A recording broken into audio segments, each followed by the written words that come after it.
नमस्कार दोस्तों, मैं संतोष पटेल स्वागत करता हूं आपके अपने YouTube चैनल डिजिटल भंडार पर। आज की वीडियो में हम CPCT एग्जाम सितंबर 2023 के लिए कंप्यूटर के इम्पोर्टेंट क्वेश्चंस को समझने वाले हैं। यह हमारा CPCT एग्जाम सितंबर 2023 के लिए पार्ट नंबर 15 है। इस वीडियो में हम CPCT एग्जाम के लिए कंप्यूटर से संबंधित 20 इम्पोर्टेंट क्वेश्चंस को समझने वाले हैं। यह सभी वही क्वेश्चन हैं जो पहले भी CPCT एग्जाम में पूछे जा चुके हैं। जब हम एक क्वेश्चन को समझते हैं तो उससे संबंधित हमें कई प्रकार के और भी क्वेश्चन तैयार करने मिलते हैं। आप सभी क्वेश्चंस को नोट जरूर करें, क्योंकि पेपर में एक क्वेश्चन से संबंधित कई प्रकार के और भी क्वेश्चन बन सकते हैं। चलिए शुरुआत करते हैं आज की इस वीडियो का। देखते हैं आज का हमारा पहला क्वेश्चन क्या है। पहला क्वेश्चन हमसे पूछा गया है, MS वर्ड में कुछ डायलॉग बॉक्स में कई टैब होते हैं। आप ब्लैंक कुंजियों को एक साथ दबाकर इन टैब के बीच में स्विच कर सकते हैं। पहला क्वेश्चन MS वर्ड से पूछा गया है। MS वर्ड में कुछ डायलॉग बॉक्स में, डायलॉग बॉक्स मतलब किसी विंडो में कई टैब होते हैं, मल्टीपल टैब होते हैं। आप ब्लैंक कुंजियों को मतलब कीज को एक साथ प्रेस करके इन टैब के बीच में स्विच कर सकते हैं। पहला क्वेश्चन MS वर्ड से पूछा गया है। MS वर्ड से, MS वर्ड जो कि एक वर्ड प्रोसेसिंग सॉफ्टवेयर है। MS वर्ड हमें डॉक्यूमेंट बनाने की, टेक्स्ट को टाइप करने की, एडिट करने की, फॉर्मेट करने की सुविधा प्रदान करता है। हमसे क्वेश्चन पूछा गया है, MS वर्ड में किसी विंडो के अंदर, किसी डायलॉग बॉक्स के अंदर यदि मल्टीपल टैब होते हैं और हमें एक टैब से दूसरे टैब पर जाना होता है, टैब को स्विच करना होता है, तो हमें कौन सी की को एक साथ प्रेस करना होगा। यहां पर आप MS वर्ड में यदि कोई भी विंडो ओपन करते हैं और उसमें मल्टीपल टैब होते हैं तो आपको एक टैब से दूसरे टैब पर जाने के लिए कंट्रोल प्लस टैब को प्रेस करना होता है। Control plus tab. किसी विंडो के अंदर यदि मल्टीपल टैब हैं, आप एक टैब से दूसरे टैब पर जाना चाहते हैं तो आप कंट्रोल प्लस टैब की का यूज कर सकते हैं। इसको हम प्रैक्टिकली देख सकते हैं MS वर्ड पर। चलते हैं MS वर्ड में। यह हमारा MS वर्ड सॉफ्टवेयर है। यदि हम MS वर्ड में कोई विंडो ओपन करें, कोई डायलॉग बॉक्स, फॉर एग्जाम्पल हमने फॉन्ट का डायलॉग बॉक्स ओपन किया, फॉन्ट का डायलॉग बॉक्स, तो आप देखेंगे फॉन्ट के डायलॉग बॉक्स में, फॉन्ट की विंडो में दो टैब हैं। एक है फॉन्ट टैब, एक है एडवांस टैब। दो टैब हैं यहाँ पर। बाय डिफॉल्ट कौन सा टैब सेलेक्ट है?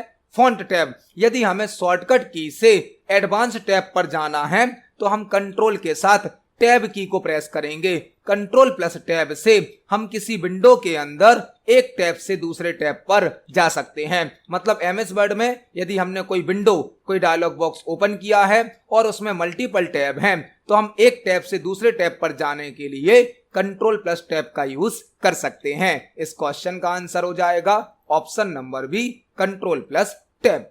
देखते हैं हमारे नेक्स्ट क्वेश्चन को।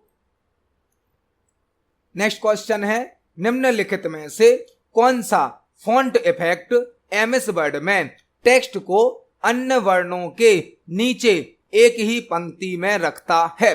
निम्नलिखित में से कौन सा फॉन्ट इफेक्ट MS वर्ड में टेक्स्ट को अन्य वर्णों के नीचे एक ही पंक्ति में रखता है? यह क्वेश्चन भी MS वर्ड से पूछा गया है।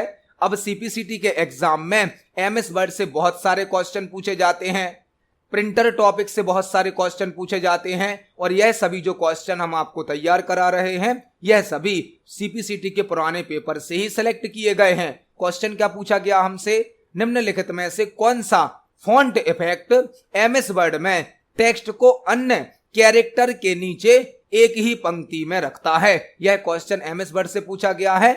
फॉन्ट से संबंधित, फॉन्ट से संबंधित।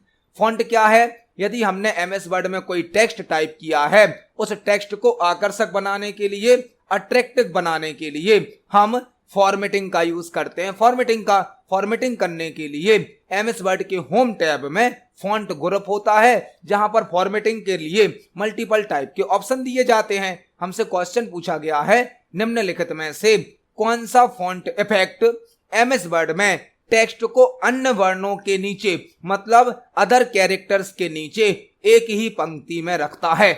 यहां पर आपको 3-4 क्वेश्चन तैयार करने मिलेंगे। इस क्वेश्चन का आंसर तो है सबस्क्रिप्ट। सबस्क्रिप्ट क्या करता है? किसी टेक्स्ट को अदर टेक्स्ट से नीचे टाइप करता है। सबस्क्रिप्ट क्या होता है? किसी कैरेक्टर को या किसी अक्षर को, किसी नंबर को अदर कैरेक्टर से नीचे टाइप करने के लिए सबस्क्रिप्ट का यूज किया जाता है। फॉर एग्जाम्पल हमें लिखना है CO2, तो आप देखेंगे C और O को तो नॉर्मल लिखा गया, 2 को थोड़ा सा नीचे लिखा गया। इसी प्रकार से हमें लिखना है SO4, तो S और O को नॉर्मल लिखा जाएगा, 4 को थोड़ा सा नीचे लिखा जाएगा। यह कहलाता है सबस्क्रिप्ट। सबस्क्रिप्ट मतलब टेक्स्ट को नॉर्मल टेक्स्ट से थोड़ा सा नीचे लिखना, यह कहलाता है सबस्क्रिप्ट। सबस्क्रिप्ट की शॉर्टकट की होती है Ctrl+Equal। कंट्रोल के साथ इक्वल की को प्रेस करके हम सबस्क्रिप्ट का यूज कर सकते हैं। सबस्क्रिप्ट करता क्या है? टेक्स्ट को नॉर्मल टेक्स्ट से नीचे टाइप करता है। एक होता है सुपरस्क्रिप्ट। सुपरस्क्रिप्ट मतलब टेक्स्ट को नॉर्मल टेक्स्ट के ऊपर टाइप करना। जैसे हमें लिखना है A², तो A तो नॉर्मल लिखा, 2 को ऊपर लिखा गया, स्क्वायर लगाया गया। यह पॉसिबल होता है सुपरस्क्रिप्ट से। इसी प्रकार से फॉर एग्जाम्पल हमें लिखना है फर्स्ट, तो 1 नीचे लिखा जाएगा, ST को ऊपर लिखा जाएगा। यह भी किससे पॉसिबल होता है? सुपरस्क्रिप्ट से। तो टेक्स्ट को नॉर्मल टेक्स्ट से नीचे टाइप करने के लिए सबस्क्रिप्ट का यूज किया जाता है, और टेक्स्ट को नॉर्मल टेक्स्ट से थोड़ा ऊपर टाइप करने के लिए सुपरस्क्रिप्ट का यूज किया जाता है। सबस्क्रिप्ट की शॉर्टकट की क्या है? कंट्रोल के साथ इक्वल, और सुपरस्क्रिप्ट की शॉर्टकट की है Ctrl+Shift+। Ctrl+Shift+ से सुपरस्क्रिप्ट को यूज किया जाता है, Ctrl= से सबस्क्रिप्ट को यूज किया जाता है। सबस्क्रिप्ट और सुपरस्क्रिप्ट ऑप्शन MS वर्ड के होम टैब में फॉन्ट ग्रुप के अंदर प्राप्त होते हैं। फॉन्ट ग्रुप के अंतर्गत हम इन दोनों ऑप्शन को MS वर्ड पर प्रैक्टिकली देखने वाले हैं। चलते हैं MS वर्ड पर। MS वर्ड में यदि हमें कोई साइंस का फॉर्मूला, कोई मैथ की इक्वेशन टाइप करनी है, तो हम सबस्क्रिप्ट और सुपरस्क्रिप्ट का यूज कर सकते हैं। फॉर एग्जाम्पल हमने यहां पर लिखा CO2, तो आप देखेंगे अभी CO2 तीनों को ही एक ही लेवल पर लिखा गया है, एक ही लेवल पर टाइप किया गया है। अब यदि हमें 2 को थोड़ा सा नीचे टाइप करना है, तो हम 2 को सिलेक्ट करेंगे। MS वर्ड के होम टैब में फॉन्ट ग्रुप में सबस्क्रिप्ट नाम का ऑप्शन होता है, इस पर क्लिक कर देंगे तो 2 को थोड़ा सा नीचे लिख दिया जाएगा। यह होता है सबस्क्रिप्ट। इसकी शॉर्टकट की होती है Ctrl+Equal। Ctrl+Equal से हम सबस्क्रिप्ट का यूज कर सकते हैं। इसी प्रकार से एक होता है सुपरस्क्रिप्ट। फॉर एग्जाम्पल हमने लिखा A2। अब हमें A के ऊपर 2 का स्क्वायर लगाना है, तो हम 2 को सिलेक्ट करेंगे और यहां से सुपरस्क्रिप्ट को ऑन कर देंगे। सुपरस्क्रिप्ट क्या करेगा? 2 को A से थोड़ा सा ऊपर टाइप कर देगा। यह कहलाता है सुपरस्क्रिप्ट। सुपरस्क्रिप्ट की शॉर्टकट की है Ctrl+Shift+ और सबस्क्रिप्ट की शॉर्टकट की है Ctrl+Equal। यह दोनों ही ऑप्शन MS वर्ड के होम टैब में फॉन्ट ग्रुप के अंतर्गत प्राप्त होते हैं। इस क्वेश्चन का आंसर हो जाएगा ऑप्शन नंबर A, सबस्क्रिप्ट। निम्नलिखित में से कौन सा फॉन्ट इफेक्ट MS वर्ड में टेक्स्ट को अन्य वर्णों के नीचे एक ही पंक्ति में रखता है? वह होता है सबस्क्रिप्ट। और ऊपर टाइप करने के लिए, नॉर्मल टेक्स्ट से ऊपर टाइप करने के लिए क्या होता है? सुपरस्क्रिप्ट। देखते हैं हमारे नेक्स्ट क्वेश्चन को। नेक्स्ट क्वेश्चन है IP एड्रेस की कितनी क्लासेस होती हैं? IP एड्रेस की कितनी क्लासेस होती हैं? यह क्वेश्चन कंप्यूटर नेटवर्क से पूछा गया है और IP टॉपिक CPCT एग्जाम के लिए एक इंपोर्टेंट टॉपिक भी है। क्वेश्चन क्या पूछा गया हमसे? IP एड्रेस की कितनी क्लासेस होती हैं? जो IP टॉपिक है यह CPCT एग्जाम के लिए एक इंपोर्टेंट टॉपिक है। IP टॉपिक से एक क्वेश्चन पेपर में जरूर पूछा जाता है। आपको यहां पर 5-6 क्वेश्चन एक साथ तैयार करने मिलेंगे। पहला क्वेश्चन क्या बनता है? IP का फुल फॉर्म क्या होता है? IP का फुल फॉर्म होता है इंटरनेट प्रोटोकॉल। IP का फुल फॉर्म क्या होता है? Internet protocol. IP एड्रेस क्या होता है? IP एड्रेस प्रत्येक कंप्यूटर का एक यूनिक एड्रेस होता है, एक यूनिक नंबर होता है, जिसके द्वारा उस कंप्यूटर को नेटवर्क में पहचाना जाता है। किसी कंप्यूटर को, किसी मोबाइल को, किसी लैपटॉप को नेटवर्क में आइडेंटिफाई करने के लिए आईपी एड्रेस का यूज किया जाता है। आईपी एड्रेस की 5 क्लास होती हैं, 5 क्लास। आईपी एड्रेस की 5 क्लास होती हैं जो कि क्लास ए से लेकर क्लास ई तक होती हैं। आईपी एड्रेस की 5 क्लास होती हैं जो कि क्लास ए से लेकर क्लास ई तक होती हैं। आईपी प्रोटोकॉल के 2 वर्जन्स होते हैं, 2 वर्जन। आईपी प्रोटोकॉल के 2 वर्जन होते हैं। एक वर्जन होता है आईपी प्रोटोकॉल वर्जन 4, एक होता है IP protocol version 6। IP protocol के 2 वर्जन होते हैं, internet protocol version 4, internet protocol version 6। Internet protocol version 4 में आईपी एड्रेस की साइज 32 बिट्स होती है, 32 बिट होती है, जबकि आईपी प्रोटोकॉल वर्जन 6 में आईपी एड्रेस की साइज 128 बिट्स मतलब 128 बिट्स होती है। यहां पर आईपी से संबंधित हमने सभी प्रकार की इंफॉर्मेशन को समझ लिया। आईपी टॉपिक से पेपर में एक क्वेश्चन आता है। हमसे क्वेश्चन क्या पूछा गया था? आईपी एड्रेस की कितनी क्लासेस होती हैं? आईपी एड्रेस की 5 क्लास होती हैं। तो इस क्वेश्चन का आंसर हो जाएगा ऑप्शन नंबर सी। देखते हैं हमारे नेक्स्ट क्वेश्चन को। नेक्स्ट क्वेश्चन है, एमएस वर्ड के साथ कार्य करते समय फाइल मेन्यू में ब्लैंक विकल्प उपलब्ध नहीं होता है। एमएस वर्ड के साथ कार्य करते समय फाइल मेन्यू में ब्लैंक विकल्प उपलब्ध नहीं होता है। यह क्वेश्चन भी एमएस वर्ड से पूछा गया है। यदि आप एमएस वर्ड में वर्क कर रहे हैं तो फाइल मेन्यू पर क्लिक करने पर आपको निम्न में से कौन सा ऑप्शन प्राप्त नहीं होगा? एमएस वर्ड का जो फाइल मेन्यू होता है, फाइल मेन्यू, यह हमें फाइल से रिलेटेड कुछ विकल्प उपलब्ध कराता है, फाइल से संबंधित ऑप्शन उपलब्ध कराता है। फाइल से संबंधित मतलब आप फाइल को प्रिंट कर सकते हो, फाइल को सेव कर सकते हो, फाइल को सेव एज कर सकते हो, लेकिन header footer option file menu में प्राप्त नहीं होता है। एमएस वर्ड का जो फाइल मेन्यू होता है, फाइल मेन्यू, वह फाइल से संबंधित ऑप्शन उपलब्ध कराता है। उसका नाम ही है फाइल मेन्यू। फाइल को बनाना, फाइल को ओपन करना, सेव करना, प्रिंट करना, फाइल को क्लोज करना, इस प्रकार के ऑप्शन फाइल मेन्यू में प्राप्त होते हैं। लेकिन हेडर फुटर तो हमें इंसर्ट टैब में प्राप्त होता है। इंसर्ट टैब में जो हेडर फुटर ऑप्शन है यह तो इंसर्ट टैब में प्राप्त होता है, जबकि फाइल मेन्यू में प्रिंट ऑप्शन होता है, सेव ऑप्शन होता है, सेव एज ऑप्शन भी होता है। मतलब इस क्वेश्चन का आंसर क्या हो जाएगा? Option number C, header footer option file menu में प्राप्त नहीं होता है। Header footer option insert tab में प्राप्त होता है। आपको प्रिंट की शॉर्टकट की भी याद करनी है। प्रिंट की शॉर्टकट की होती है कंट्रोल पी, सेव की शॉर्टकट की होती है कंट्रोल एस, और सेव एस के लिए F12 फंक्शन की का यूज किया जाता है। सेव एस की शॉर्टकट की क्या होती है? F12। सेव की होती है कंट्रोल एस और प्रिंट की होती है कंट्रोल पी। फाइल मेन्यू को यदि आप शॉर्टकट की से ओपन करना चाहते हो फाइल मेन्यू को, तो ऑल्ट प्लस एफ को प्रेस करना होता है। ऑल्ट प्लस एफ से फाइल मेन्यू ओपन होता है। कंट्रोल पी से प्रिंट ऑप्शन को यूज कर सकते हैं, कंट्रोल एस से सेव कर सकते हैं फाइल को, और F12 से फाइल को सेव एज कर सकते हैं। हम फाइल मेन्यू को प्रैक्टिकली देख सकते हैं एमएस वर्ड पर। चलते हैं एमएस वर्ड में। एमएस वर्ड में फाइल मेन्यू होता है जिसमें new, open, save, save as, print, इस प्रकार के ऑप्शन होते हैं, लेकिन यहां पर हेडर फुटर नाम का ऑप्शन नहीं होता है। और फाइल मेन्यू को आप ऑल्ट प्लस एफ से भी ओपन कर सकते हो। Alt plus F file menu को ओपन करने की शॉर्टकट की होती है। इस क्वेश्चन का आंसर हो जाएगा option number C, header footer. देखते हैं हमारे नेक्स्ट क्वेश्चन को। नेक्स्ट क्वेश्चन है, आप एमएस वर्ड में मौजूदा डॉक्यूमेंट फाइल को दूसरे फोल्डर में कैसे सहेजेंगे? आप एमएस वर्ड में मौजूदा डॉक्यूमेंट फाइल को दूसरे फोल्डर में कैसे सहेजेंगे? हमसे एक क्वेश्चन पूछा गया है कि एमएस वर्ड में जो फाइल आपने अभी बनाकर रखी है, जो मौजूदा डॉक्यूमेंट फाइल है, मौजूदा डॉक्यूमेंट फाइल मतलब जो कि ऑलरेडी अभी एक जगह पर सेव है, उसको यदि हमें दूसरे फोल्डर में सेव करना है तो हम कैसे करेंगे?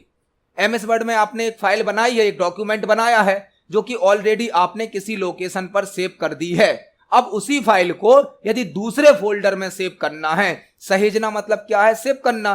तो आपको कौन सी प्रोसेस यूज करनी पड़ेगी? यहां पर आप क्वेश्चन को थोड़ा सा समझेंगे तो आपको आंसर भी समझ में आ जाएगा। आप एमएस वर्ड में मौजूदा डॉक्यूमेंट फाइल को, मौजूदा डॉक्यूमेंट फाइल मतलब ऐसी फाइल जो पहले से कहीं सेव है, उसको यदि दूसरे फोल्डर में सेव करना है तो आप कौन सा विकल्प यूज करेंगे? ऑप्शन नंबर ए क्या है? फाइल मेन्यू पर जाकर सेव पर क्लिक करेंगे। ऑप्शन नंबर बी क्या है? कंट्रोल एस प्रेस करेंगे, फिर फोल्डर को सिलेक्ट करेंगे। ऑप्शन नंबर सी क्या है? फाइल मेन्यू पर जाकर सेव एस करेंगे। ऑप्शन नंबर डी क्या है? इंसर्ट टैब में जाकर सेव एस करेंगे। तो आप क्वेश्चन को थोड़ा सा समझिए, आपको आंसर भी समझ में आएगा। आप एमएस वर्ड में मौजूदा डॉक्यूमेंट फाइल को दूसरे फोल्डर में कैसे सेव करेंगे? मतलब फाइल ऑलरेडी पहले से सेव है, अब उसी फाइल को यदि दूसरे फोल्डर में सेव करना है तो हमें फाइल को क्या करना पड़ेगा? फाइल को सेव एज करना पड़ेगा। क्योंकि यदि फाइल पहले से सेव है और आप दोबारा उसे सेव करेंगे तो सेव की विंडो नहीं आएगी, उसी फाइल में फाइल सेव हो जाएगी। लेकिन हमसे क्या बोला गया है? फाइल को दूसरे फोल्डर में सेव करना है। मतलब पहले से सेव एक फाइल को दोबारा कहीं दूसरी लोकेशन पर सेव करना है या दोबारा नए नाम से सेव करना है तो सेव एस का यूज किया जाएगा। Save S. एमएस वर्ड में पहले से सेव किसी फाइल को दूसरे नए नाम से सेव करना है या किसी दूसरी लोकेशन पर सेव करना है तो फाइल को सेव एस करना होता है। मतलब हमें फाइल मेन्यू में जाना होगा और सेव एस विकल्प को सिलेक्ट करना होगा। सेव एस की हमने शॉर्टकट की भी देखी थी, F12 फंक्शन की, जबकि सेव की शॉर्टकट की क्या होती है? Control plus S. सेव का यूज कब किया जाता है? जब हम फाइल को फर्स्ट टाइम सेव करते हैं। किसी फाइल को बनाने के बाद सेव करने के लिए सेव का यूज किया जाता है। लेकिन यदि फाइल ऑलरेडी सेव है और हमें फाइल को नए नाम से सेव करना है या किसी दूसरी लोकेशन पर सेव करना है तो हमें सेव एस का यूज करना होता है। तो इस क्वेश्चन का आंसर हो जाएगा option number C. File menu में जाना होगा, देन हमें सेव एस करना होगा। देखते हैं हमारे नेक्स्ट क्वेश्चन को। नेक्स्ट क्वेश्चन है, फर्स्ट ईमेल किस ईयर में भेजा गया था? अगला क्वेश्चन हमसे पूछा गया है, फर्स्ट ईमेल किस ईयर में भेजा गया था? यह क्वेश्चन ईमेल से संबंधित है और यदि आप हमारे प्रीवियस वीडियोस को देख रहे हैं तो आपको इस क्वेश्चन का आंसर जरूर पता होगा। क्वेश्चन क्या पूछा गया है? फर्स्ट ईमेल किस ईयर में भेजा गया था? ईमेल से संबंधित क्वेश्चन है और यदि आप हमारे प्रीवियस वीडियोस को देख रहे हैं तो आपको इस क्वेश्चन का आंसर जरूर पता होगा। आपको यहां पर 3-4 क्वेश्चन तैयार करने हैं। पहला क्वेश्चन, ईमेल का फुल फॉर्म क्या होता है? ईमेल का फुल फॉर्म होता है इलेक्ट्रॉनिक मेल। ईमेल का फुल फॉर्म क्या होता है? Electronic mail. पहला ईमेल सन 1971 में भेजा गया था। पहला ईमेल सन 1971 में भेजा गया था जो कि रे टॉमलिंसन के द्वारा भेजा गया था। रे टॉमलिंसन के द्वारा पहला ईमेल सन 1971 में भेजा गया था जो कि रे टॉमलिंसन के द्वारा भेजा गया था। इसलिए रे टॉमलिंसन को फादर ऑफ ईमेल भी कहा जाता है। फादर ऑफ ईमेल किन्हें कहा जाता है? रे टॉमलिंसन को, क्योंकि इन्होंने 1971 में पहला ईमेल सेंड किया था। तो इस क्वेश्चन का आंसर क्या हो जाएगा? ऑप्शन नंबर सी। 1971 में पहला ईमेल भेजा गया था जो कि रे टॉमलिंसन के द्वारा भेजा गया था, इसलिए इन्हें फादर ऑफ ईमेल भी कहा जाता है। इस क्वेश्चन का आंसर हो जाएगा ऑप्शन नंबर सी। देखते हैं हमारे नेक्स्ट क्वेश्चन को। नेक्स्ट क्वेश्चन है, निम्न में से कौन एक नेटवर्क टोपोलॉजी का प्रकार नहीं है? निम्न में से कौन एक नेटवर्क टोपोलॉजी का प्रकार नहीं है? यह क्वेश्चन कंप्यूटर नेटवर्क से पूछा गया है। कंप्यूटर नेटवर्क से निम्न में से कौन एक नेटवर्क टोपोलॉजी का प्रकार नहीं है? टोपोलॉजी क्या होती है? टोपोलॉजी, टोपोलॉजी किसी नेटवर्क के लेआउट को सेट करती है। किसी नेटवर्क के डिजाइन को टोपोलॉजी के द्वारा डिसाइड किया जाता है। कोई भी नेटवर्क जब बनता है तो उस नेटवर्क का डिजाइन कैसा होगा, उस नेटवर्क का लेआउट कैसा होगा, यह सेट किया जाता है टोपोलॉजी से। जब कोई कंप्यूटर नेटवर्क बनता है तो उस नेटवर्क में कई प्रकार के कंपोनेंट यूज किए जाते हैं। जब कोई कंप्यूटर नेटवर्क बनता है तो उस नेटवर्क में कई प्रकार के कंपोनेंट यूज किए जाते हैं। उन सभी कंपोनेंट को प्रॉपरली अरेंज करने के लिए टोपोलॉजी का यूज किया जाता है। कोई भी कंप्यूटर नेटवर्क जब बनता है तो उसमें कई प्रकार के कंपोनेंट यूज किए जाते हैं। उन सभी कंपोनेंट को प्रॉपरली अरेंज करने के लिए टोपोलॉजी का यूज किया जाता है। टोपोलॉजी किसी नेटवर्क के लेआउट को सेट करती है। कई प्रकार की टोपोलॉजी होती हैं, जैसे कि बस topology, star topology, ring topology, mesh topology, tree topology, hybrid topology. Topology कौन कौन सी है? बस topology, star topology, ring topology, tree topology, mesh topology, hybrid topology. लेकिन रेस नाम की कोई टोपोलॉजी नहीं होती है। हमसे क्वेश्चन क्या पूछा गया था? निम्न में से कौन एक नेटवर्क टोपोलॉजी का प्रकार नहीं है? तो टोपोलॉजी मतलब किसी नेटवर्क का डिजाइन, किसी नेटवर्क का लेआउट। टोपोलॉजी होती है नेटवर्क में यूज होने वाले सभी कंपोनेंट्स को प्रॉपरली अरेंज करने के लिए टोपोलॉजी का यूज किया जाता है। टोपोलॉजी के प्रकार हैं बस topology, star topology, ring topology, tree topology, mesh topology और हाइब्रिड टोपोलॉजी। लेकिन रेस नाम की टोपोलॉजी नहीं होती है। तो इस क्वेश्चन का आंसर हो जाएगा ऑप्शन नंबर डी, रेस नाम की टोपोलॉजी नहीं होती है। देखते हैं हमारे नेक्स्ट क्वेश्चन को। नेक्स्ट क्वेश्चन है ऑक्टल नंबर सिस्टम का बेस क्या होता है? नेक्स्ट क्वेश्चन हमसे पूछा गया है ऑक्टल नंबर सिस्टम का बेस क्या होता है। यह क्वेश्चन कंप्यूटर नंबर सिस्टम से पूछा गया है और यदि आप हमारे प्रीवियस वीडियोस को देख रहे हैं तो आपको इस क्वेश्चन का आंसर जरूर पता होगा।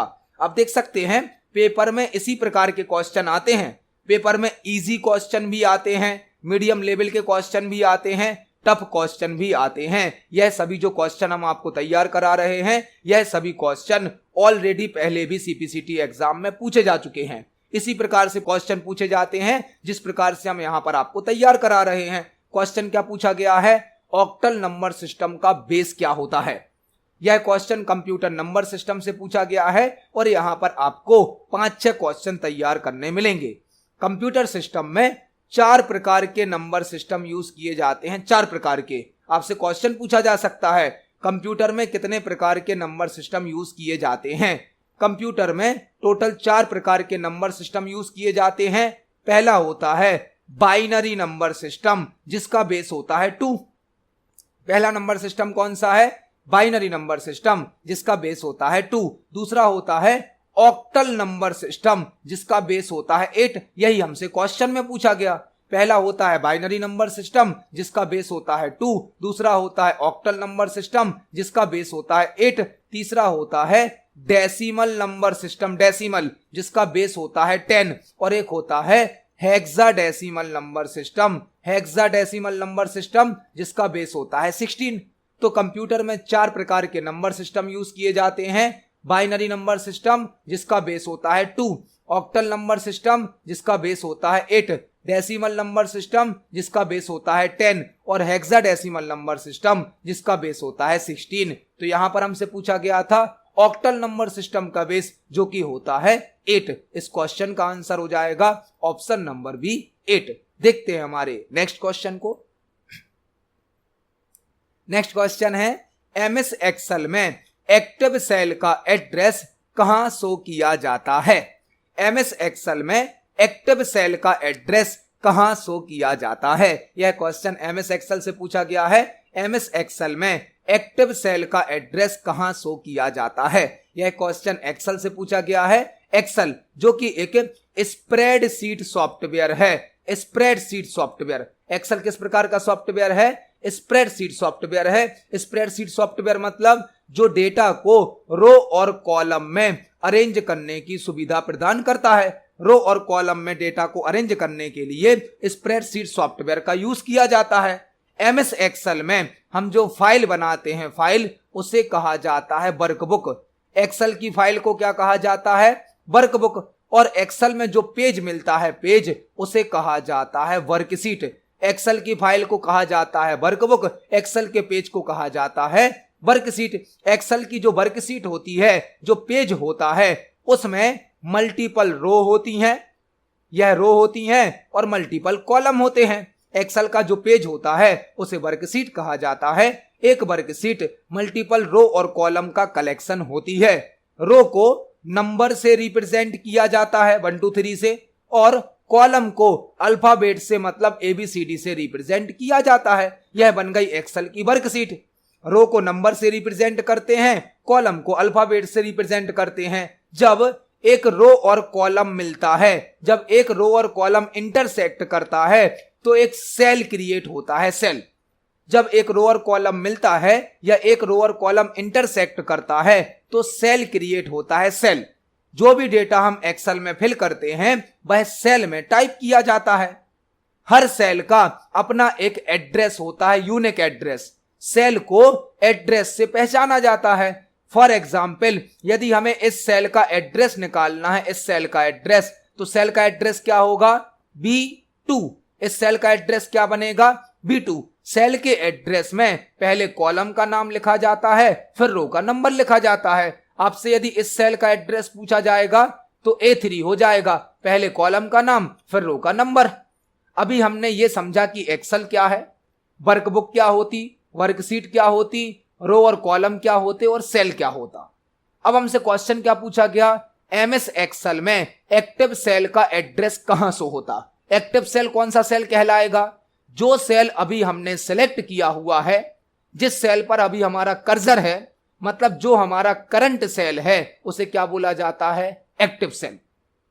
MS एक्सेल में जो सेल अभी हमने सेलेक्ट किया होता है, जिस सेल पर हमारा कर्सर होता है या जो हमारा करंट सेल होता है, उसे कहा जाता है एक्टिव सेल। और एक्टिव सेल का जो एड्रेस होता है वह नेम बॉक्स में शो होता है, नेम बॉक्स में। नेम बॉक्स में क्या शो होता है? एक्टिव सेल का एड्रेस। और यदि आपसे पूछा जाता है सेल का कंटेंट कहां शो होता, सेल का कंटेंट मतलब सेल में भरी गई जानकारी, तो सेल का कंटेंट शो होता है फॉर्मूला बार में। सेल के अंदर जो जानकारी भरी होती, जो कंटेंट भरा होता है, उसे फॉर्मूला बार में शो किया जाता है। और सेल के एड्रेस को कहां शो किया जाता है? नेम बॉक्स में। इसको हम प्रैक्टिकली देख सकते हैं एक्सेल पर। चलते हैं एक्सेल में। यह हमारा MS एक्सेल सॉफ्टवेयर है जिसमें हमने एक फाइल बनाई है। फाइल को कहा जाता है वर्कबुक, और वर्कबुक का डिफॉल्ट नेम होता है बुक1। एक्सेल की फाइल को वर्कबुक कहते हैं। वर्कबुक का डिफॉल्ट नेम क्या होता है? बुक1। इस फाइल के अंदर हमें एक वर्कशीट दी जाती है, बाय डिफॉल्ट एक वर्कशीट। वर्कशीट का डिफॉल्ट नेम क्या होता है? शीट1। एक वर्कशीट में मल्टीपल कॉलम होते हैं, मल्टीपल रो होती हैं।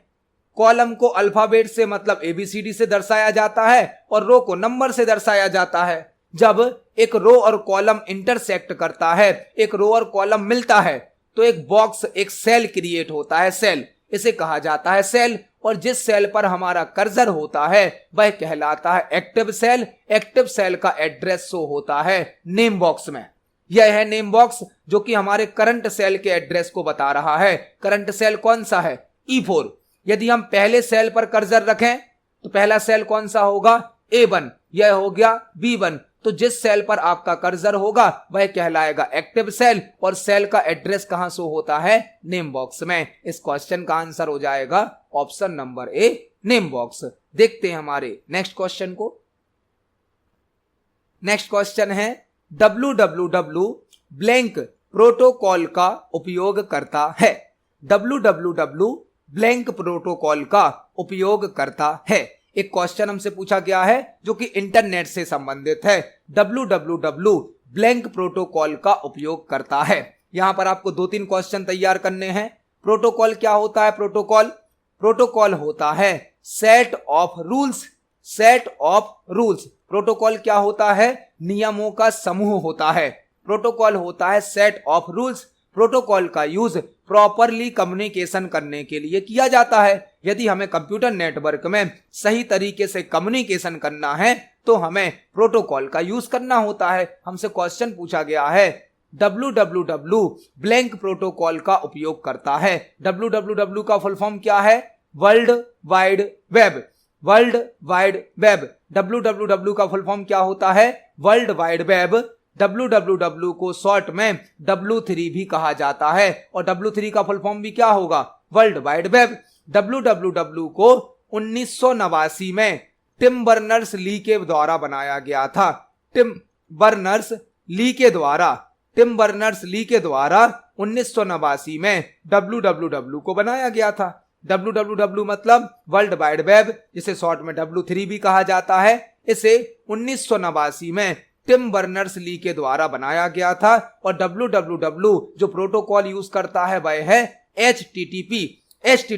आपने देखा होगा जब आप कोई वेबसाइट ओपन करते हो, कोई वेब पेज ओपन करते हो, तो आप उसका URL टाइप करते हो। URL मतलब यूनिफॉर्म रिसोर्स लोकेटर। किसी वेबसाइट के एड्रेस को कहा जाता है URL मतलब यूनिफॉर्म रिसोर्स लोकेटर। तो जब भी आप कोई वेबसाइट ओपन करते हो, वेब पेज ओपन करते हो, उसका जो एड्रेस होता है उसमें www भी लगा होता है और सबसे आगे क्या होता है HTTP। तो www किस प्रोटोकॉल का यूज करता है HTTP, hyper text transfer protocol. अब इसका नया वर्जन भी आ गया है HTTPS, hyper text transfer protocol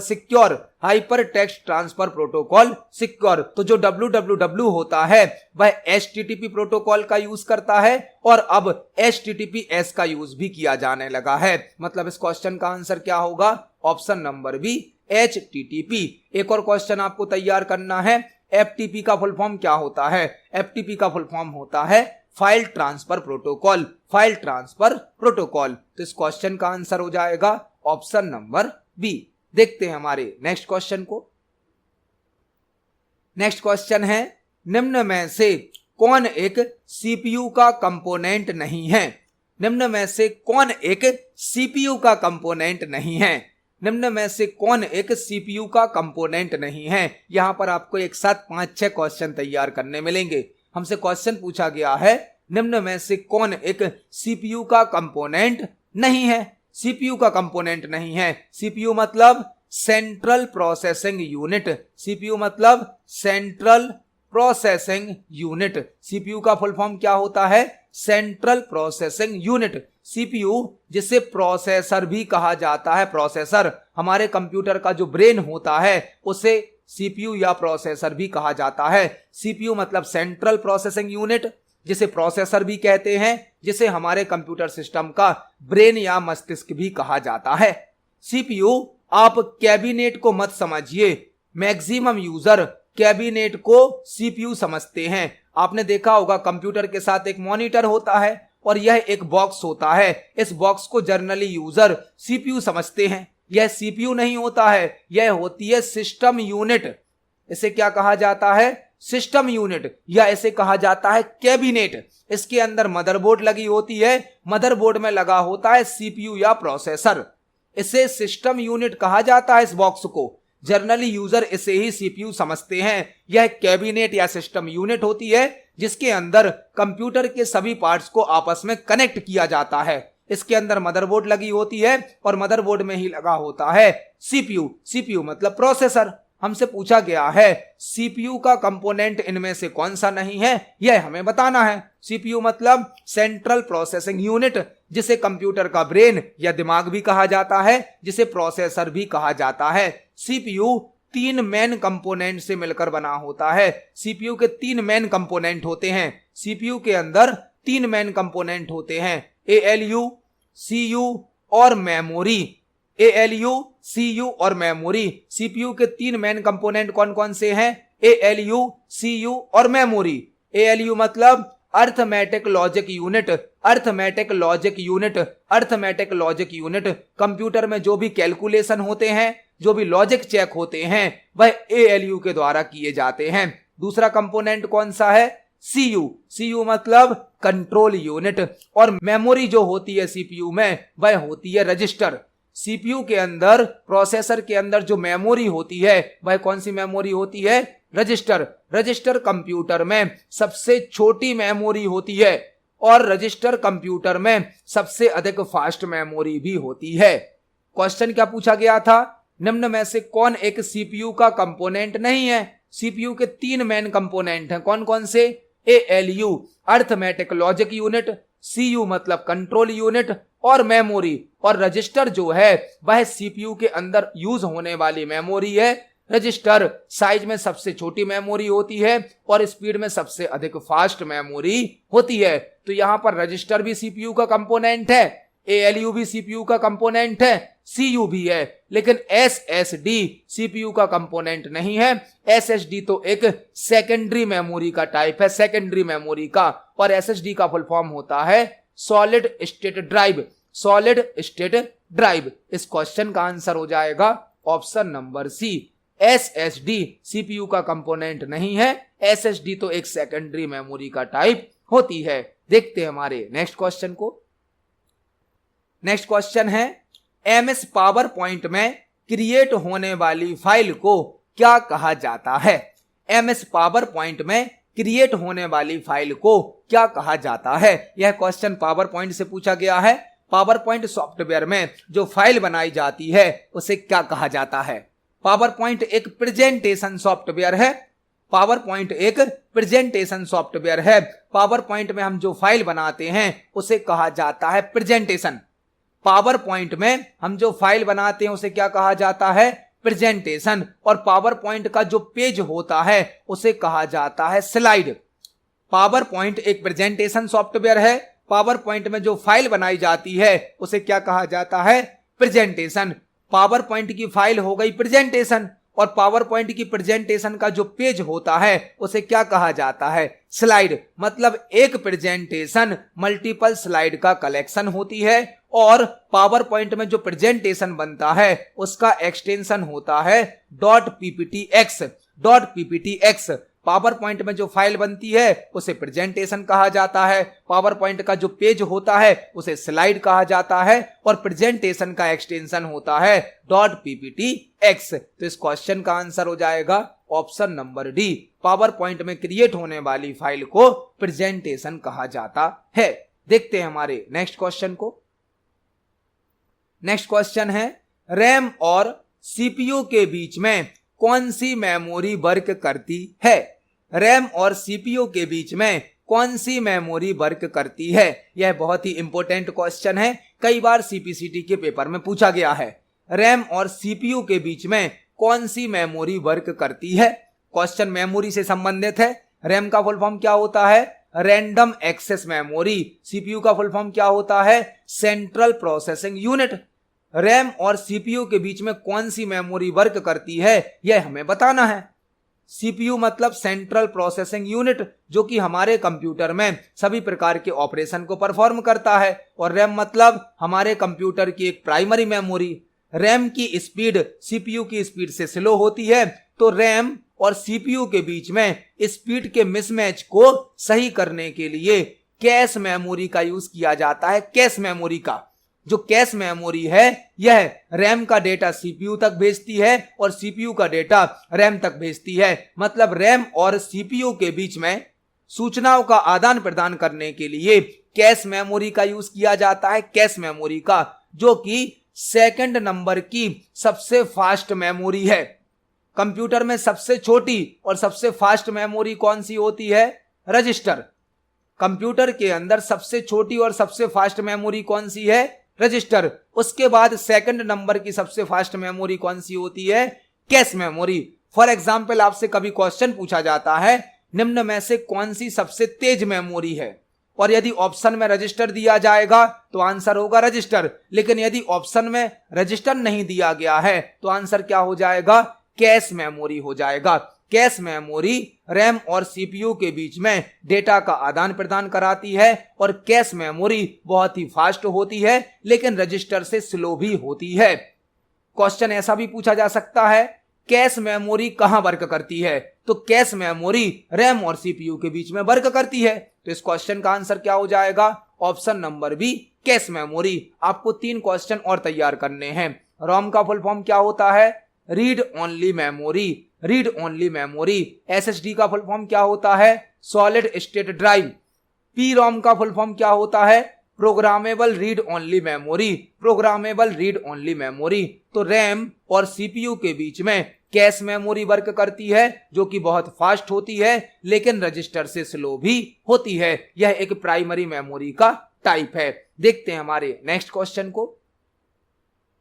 next question है, एक नेटवर्क में सबसे पावरफुल और इंपोर्टेंट कंप्यूटर को क्या कहते हैं? एक नेटवर्क में सबसे पावरफुल और इंपोर्टेंट कंप्यूटर को क्या कहते हैं? यह क्वेश्चन कंप्यूटर नेटवर्क से पूछा गया है, और यदि आप हमारे प्रीवियस वीडियोस को देख रहे हैं तो आपको इस क्वेश्चन का आंसर समझ में आ गया होगा, क्योंकि हमने अपने प्रीवियस वीडियोस में भी इस प्रकार के क्वेश्चन पर डिस्कस किया है। कंप्यूटर नेटवर्क क्या होता है? कंप्यूटर नेटवर्क मल्टीपल कंप्यूटर और मल्टीपल डिवाइसेस का ग्रुप होता है, कलेक्शन होता है। एक कंप्यूटर नेटवर्क में मल्टीपल कंप्यूटर और डिवाइसेस को आपस में कनेक्ट किया जाता है। कंप्यूटर नेटवर्क का यूज इंफॉर्मेशन और रिसोर्सेस को शेयर करने के लिए किया जाता है। जब कोई कंप्यूटर नेटवर्क बनाया जाता है तो कंप्यूटर नेटवर्क का जो सबसे इंपॉर्टेंट और मेन कंप्यूटर होता है उसे कहा जाता है सर्वर कंप्यूटर या होस्ट कंप्यूटर। कंप्यूटर नेटवर्क का सबसे इंपॉर्टेंट और सबसे पावरफुल या मेन कंप्यूटर कौन सा कंप्यूटर होता है? सर्वर कंप्यूटर या होस्ट कंप्यूटर। एक सर्वर कंप्यूटर से कई क्लाइंट कंप्यूटर कनेक्ट होते हैं। एक सर्वर कंप्यूटर से कई क्लाइंट कंप्यूटर कनेक्ट होते हैं।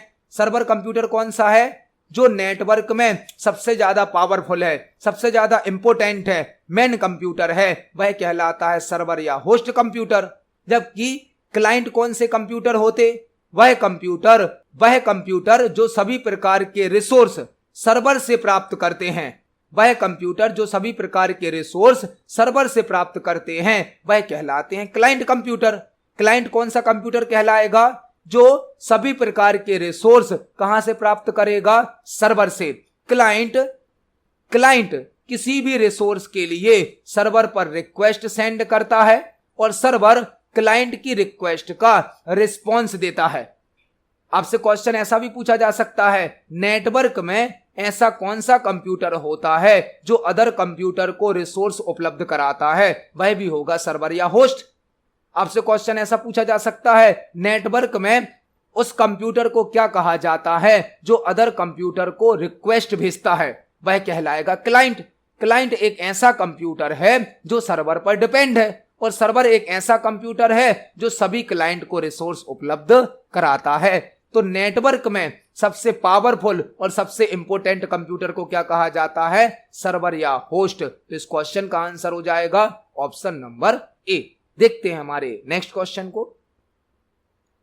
नेक्स्ट क्वेश्चन है, निम्न में से कौन एक यूटिलिटी सॉफ्टवेयर का एग्जाम्पल है? निम्न में से कौन एक यूटिलिटी सॉफ्टवेयर का एग्जाम्पल है? हमें 4 सॉफ्टवेयर के नाम दिए गए हैं और हमें यहां पर बताना है निम्न में से कौन एक यूटिलिटी सॉफ्टवेयर का एग्जाम्पल है। यूटिलिटी सॉफ्टवेयर कौन से होते हैं? वह सॉफ्टवेयर जो कंप्यूटर सिस्टम का मेंटेनेंस करते हैं, वह सॉफ्टवेयर जो कंप्यूटर की परफॉर्मेंस को बढ़ा देते हैं, वह कहलाते हैं यूटिलिटी सॉफ्टवेयर। ऐसे सॉफ्टवेयर जो कंप्यूटर सिस्टम का मेंटेनेंस करते हैं, कंप्यूटर सिस्टम की परफॉर्मेंस को बढ़ा देते हैं, उन्हें कहा जाता है utility software. Option number A क्या है? MS office. एमएस ऑफिस तो एक एप्लीकेशन सॉफ्टवेयर है। ऑप्शन नंबर बी क्या है? लाइनेक्स, यह एक सिस्टम सॉफ्टवेयर है। ऑप्शन नंबर सी क्या है? एंड्रॉयड, यह भी एक सिस्टम सॉफ्टवेयर है। मतलब आंसर क्या हो जाएगा? Option number D, disk defragmenter एक यूटिलिटी सॉफ्टवेयर है जो कि हमारे कंप्यूटर सिस्टम का मेंटेनेंस करता है, हमारे कंप्यूटर की परफॉर्मेंस को बढ़ा देता है। डिस्क डिफ्रैगमेंटर करता क्या है? हमारे कंप्यूटर पर जो भी फाइल और फोल्डर स्टोर होते हैं उनको प्रॉपरली अरेंज कर देता है और मेमोरी स्पेस को बढ़ा देता है। कौन सा सॉफ्टवेयर? डिस्क डिफ्रैगमेंटर हमारे कंप्यूटर पर स्टोर सभी फाइल और फोल्डर को व्यवस्थित जमा देता है और मेमोरी स्पेस को बढ़ा देता है, जिससे कंप्यूटर की स्पीड बढ़ जाती है। यह होता है डिस्क डिफ्रैगमेंटर, जो कि एक यूटिलिटी सॉफ्टवेयर है। इस क्वेश्चन का आंसर हो जाएगा ऑप्शन नंबर डी। देखते हैं हमारे नेक्स्ट क्वेश्चन को। नेक्स्ट क्वेश्चन है, प्लॉटर किस प्रकार की डिवाइस होती है? प्लॉटर किस प्रकार की डिवाइस होती है? हमें एक डिवाइस का नाम दिया गया है प्लॉटर और हमें यहां पर बताना है प्लॉटर किस प्रकार की डिवाइस होती है। प्लॉटर एक आउटपुट डिवाइस होती है। आउटपुट डिवाइस जो कि लार्ज साइज के आउटपुट को हाई क्वालिटी के साथ प्रिंट करती है। प्लॉटर एक आउटपुट डिवाइस है जो कि हमें हार्ड कॉपी आउटपुट प्रदान करती है। हार्ड कॉपी प्रिंटर का बड़ा साइज होता है प्लॉटर। प्रिंटर भी एक आउटपुट डिवाइस है जो कि हमें हार्ड कॉपी प्रदान करता है। प्रिंटर से बड़ी साइज का होता है प्लॉटर जो कि लार्ज साइज का आउटपुट हाई क्वालिटी के साथ प्रिंट करता है। जो फ्लैक्स होते हैं, बैनर होते हैं, होर्डिंग्स होते हैं उनको प्रिंट करने के लिए प्लॉटर का यूज किया जाता है। प्लॉटर एक आउटपुट डिवाइस है जो कि हमें हार्ड कॉपी आउटपुट प्रदान करता है और प्लॉटर के द्वारा लार्ज साइज के आउटपुट को हाई क्वालिटी में प्रिंट किया जाता है। प्लॉटर का यूज जनरली वेक्टर ग्राफिक्स को प्रिंट करने के लिए किया जाता है। वेक्टर ग्राफिक्स मतलब जो हाई क्वालिटी के होते हैं जिनको जूम करने पर इनकी क्वालिटी खराब नहीं होती है। तो इस क्वेश्चन का आंसर हो जाएगा ऑप्शन नंबर सी। प्लॉटर एक आउटपुट डिवाइस है जो कि हमें हार्ड कॉपी आउटपुट प्रदान करता है। प्लॉटर का यूज लार्ज साइज के आउटपुट को हाई क्वालिटी में प्रिंट करने के लिए किया जाता है। इस क्वेश्चन का आंसर है ऑप्शन नंबर सी। देखते हैं हमारे नेक्स्ट क्वेश्चन को। नेक्स्ट क्वेश्चन है, कंप्यूटर में सबसे छोटी मेमोरी यूनिट कौन सी होती है? कंप्यूटर में सबसे छोटी मेमोरी यूनिट कौन सी होती है? अगला क्वेश्चन जो पूछा गया है वह मेमोरी यूनिट से संबंधित है। कंप्यूटर में सबसे छोटी मेमोरी यूनिट कौन सी होती है? मेमोरी यूनिट क्या होती है? कंप्यूटर सिस्टम में जब हम किसी डेटा को स्टोर करते हैं या किसी डेटा को ट्रांसफर करते हैं तो उस डेटा की क्वांटिटी को, उस डेटा की मात्रा को मेजर करने के लिए या नापने के लिए मेमोरी यूनिट का यूज किया जाता है। कंप्यूटर सिस्टम में जो डेटा स्टोर किया जाता है, डेटा ट्रांसफर किया जाता है, उस डेटा की मात्रा को, डेटा की क्वांटिटी को मेजर करने के लिए या नापने के लिए मेमोरी यूनिट का यूज किया जाता है। कंप्यूटर सिस्टम में कई प्रकार की मेमोरी यूनिट यूज की जाती हैं। कंप्यूटर सिस्टम में कई प्रकार की मेमोरी यूनिट यूज की जाती हैं। सबसे छोटी मेमोरी यूनिट होती है बिट। कंप्यूटर सिस्टम में सबसे छोटी मेमोरी यूनिट कौन सी होती है? बिट दो ही होती हैं, एक 0 और एक 1। एक 0 और एक 1। बिट का फुल फॉर्म क्या होता है? बिट का फुल फॉर्म होता है बाइनरी डिजिट। बिट का फुल फॉर्म क्या होता है? Binary digit.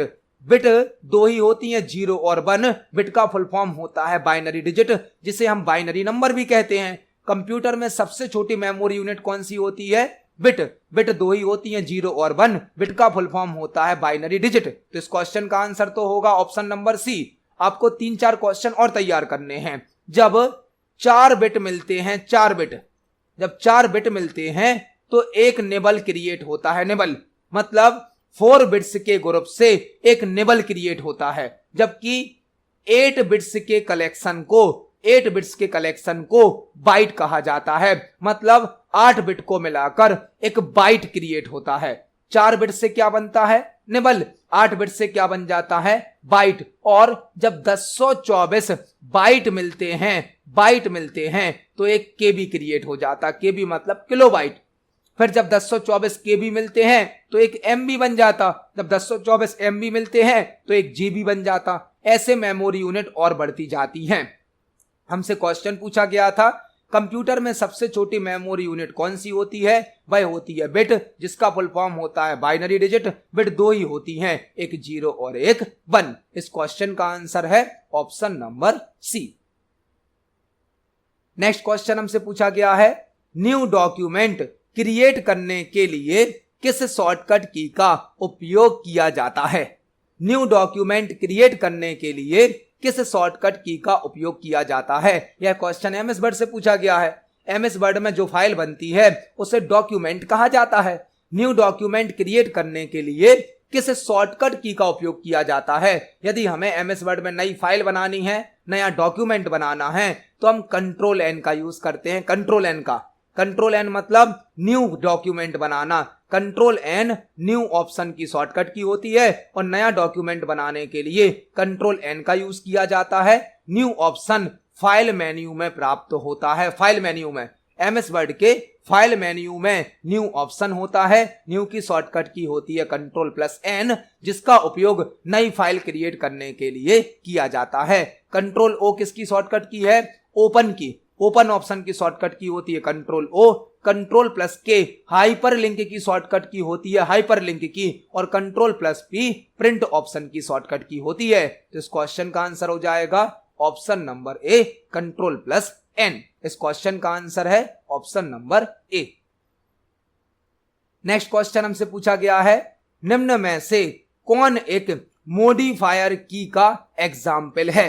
निम्न में से कौन एक मॉडिफायर की का एग्जाम्पल है? यह क्वेश्चन कीबोर्ड से संबंधित है, कीबोर्ड से की से संबंधित क्वेश्चन है। निम्न में से कौन एक मॉडिफायर की का एग्जाम्पल है? कीबोर्ड से संबंधित क्वेश्चन है। कीबोर्ड क्या है? कीबोर्ड एक इनपुट डिवाइस होती है जिसका उपयोग डेटा को कंप्यूटर में इनपुट करने के लिए किया जाता है। कीबोर्ड एक इनपुट डिवाइस होती है। कीबोर्ड में कई प्रकार की होती हैं, जैसे कि अल्फाबेटिकल की, न्यूमेरिकल की, फंक्शन की, नेविगेशन की, मॉडिफायर की, टॉगल की। हमसे क्वेश्चन पूछा गया है निम्न में से कौन एक मॉडिफायर की का एग्जाम्पल है? मॉडिफायर की कौन सी की कहलाती हैं? वह की जो अदर की वर्किंग को चेंज कर देती हैं, बदल देती हैं, उन्हें कहा जाता है मॉडिफायर की। ऐसी की जो अदर की वर्किंग को चेंज कर देती हैं उन्हें कहा जाता है मॉडिफायर की। जनरली इनका उपयोग शॉर्टकट की क्रिएट करने के लिए किया जाता है। शॉर्टकट की एमएस वर्ड में या किसी भी सॉफ्टवेयर में जब आप कोई शॉर्टकट की चलाते हो तो आपने देखा होगा शॉर्टकट की जनरली ऑल्ट के साथ, कंट्रोल के साथ, शिफ्ट के साथ क्रिएट होती है। मतलब जो ऑल्ट है, कंट्रोल है, शिफ्ट है, यह सभी क्या हैं? मॉडिफायर की हैं। मॉडिफायर की होती कौन सी की है? ऐसी की जो अदर की वर्किंग को चेंज कर देती हैं, मॉडिफाई कर देती हैं। जनरली इनका उपयोग कहां किया जाता है? शॉर्टकट की बनाने में। ऐसी की को कहा जाता है मॉडिफायर की। फॉर एग्जाम्पल, आप कीबोर्ड से यदि ए को प्रेस करेंगे, ए को, तो ए टाइप होगा, लेकिन यदि आप ए को कंट्रोल के साथ प्रेस करेंगे तो ए टाइप नहीं होगा, यह सिलेक्ट ऑल का वर्क करेगा। यह किसका वर्क करेगा? सिलेक्ट ऑल का। कंट्रोल ए किसकी शॉर्टकट की होती है? सिलेक्ट ऑल की शॉर्टकट की होती है।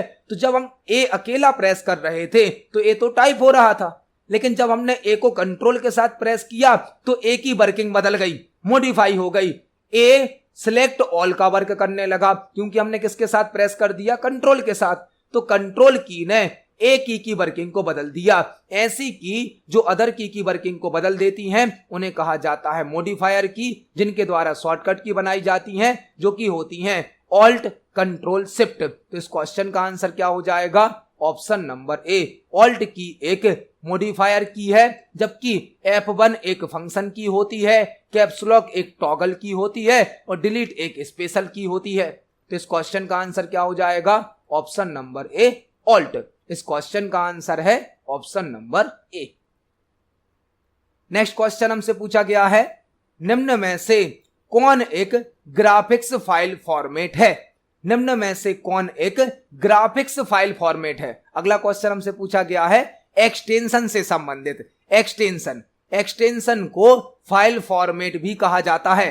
एक्सटेंशन को क्या भी कहा जाता है? फाइल फॉर्मेट, जो कि फाइल के टाइप को रिप्रेजेंट करता है, फाइल के प्रकार को बताता है। फाइल का एक्सटेंशन या फाइल फॉर्मेट। हमें 4 एक्सटेंशन दिए गए हैं और हमसे पूछा गया है निम्न में से कौन एक ग्राफिक्स फाइल फॉर्मेट है? ग्राफिक्स फाइल फॉर्मेट मतलब चित्रों के साथ यूज किया जाता है, ग्राफिक्स के साथ। ऑप्शन नंबर ए क्या है? .rtf। .rtf तो वर्ड पैड का एक्सटेंशन होता है। वर्ड पैड का एक्सटेंशन क्या होता है? .rtf, जिसका फुल फॉर्म होता है रिच टेक्स्ट फॉर्मेट। यह तो ग्राफिक्स का एक्सटेंशन नहीं है। ऑप्शन नंबर बी क्या है? .txt। यह होता है नोटपैड का एक्सटेंशन, नोटपैड। और txt का मतलब होता है text only file. .bat batch file का एक्सटेंशन होता है बैच फाइल का। मतलब आंसर क्या हो जाएगा? Option number C. .png graphics file format है, चित्रों के साथ यूज किया जाता है, इमेज के साथ। और png का फुल फॉर्म होता है पोर्टेबल नेटवर्क ग्राफिक्स। .png एक ग्राफिक्स फाइल फॉर्मेट है जिसका फुल फॉर्म होता है पोर्टेबल नेटवर्क ग्राफिक्स। तो इस क्वेश्चन का आंसर हो जाएगा ऑप्शन नंबर सी, .png। यह एक ग्राफिक्स फाइल फॉर्मेट होता है। इस क्वेश्चन का आंसर है ऑप्शन नंबर सी। तो आज की वीडियो में हमने सीपीसीटी एग्जाम के लिए कंप्यूटर से संबंधित 20 इंपोर्टेंट क्वेश्चंस को समझा। जब हम एक क्वेश्चन को समझते हैं तो उससे संबंधित हमें कई प्रकार के और भी क्वेश्चन तैयार करने मिल जाते हैं। आप इन सभी क्वेश्चंस को पढ़ें, समझें। यदि आपका कोई क्वेश्चन है, कोई डाउट है तो कमेंट सेक्शन में जरूर पूछें। वीडियो पसंद आती है तो वीडियो को लाइक करें, ज्यादा से ज्यादा शेयर करें। मिलते हैं अगली वीडियो में। धन्यवाद।